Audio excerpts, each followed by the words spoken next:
ওই, রাস্তায় দেখে চলতে পারিস না? এক্ষুনি তো গাড়ি তলায় পড়ে পিষে যেতিস। সেলিম, তুই কি হয়েছে? কান্না করছিস কেন?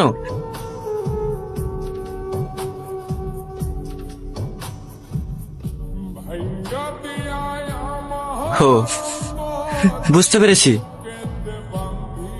আমার সাথে যেরকম হয়েছে তোরও একই অবস্থা। একটা কথা কি জানিস ভাই, এই দুনিয়া শুধু টাকা চেনে। যার কাছে টাকা আছে তার কাছে সব আছে। শোন ভাই, দুর্বল হলে চলবে না, মেহনত করতে হবে, অনেক টাকা ইনকাম করতে হবে। তাহলে তোর জীবন থেকে তোর প্রিয় মানুষগুলো হারাবে না। হ্যাঁ, টাকা, আমাকে অনেক টাকা ইনকাম করতে হবে, অনেক টাকা আমাকে পারতেই হবে। হ্যাঁ, আমি গরিব বলে তুমি আমাকে ছেড়ে চলে গেছো, ভালোই করেছো। আমি ভুল তো কিছু করিনি। আমি ভেবেছিলাম তুমি আমাকে সুখে রাখতে পারবে না, তাই আমি এমন করেছি। আমি জানি তুমি অনেক কষ্ট পেয়েছো, সেজন্য আমি দুঃখিত। চলো না, আমরা আবার নতুন করে জীবন শুরু করি। সত্যি,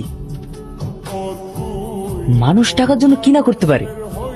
আমি গরিব ছিলাম বলে তুমি আমাকে ছেড়ে চলে গেছো, কিন্তু আজ দেখো, তোমার স্বামী থাকা সত্ত্বেও আমার টাকা আছে বলে তুমি আমার কাছে ফিরে আসতে চাইছো।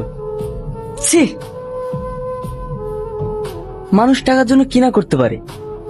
আমি শুনেছিলাম টাকা দিয়ে ভালোবাসা কেনা যায় না, কিন্তু আজ তার প্রমাণ পেয়ে গেলাম, টাকা দিয়েও ভালোবাসা কেনা যায়। যাই হোক, তুমি যেখানে আছো সেখানেই ঠিক আছো। Good bye.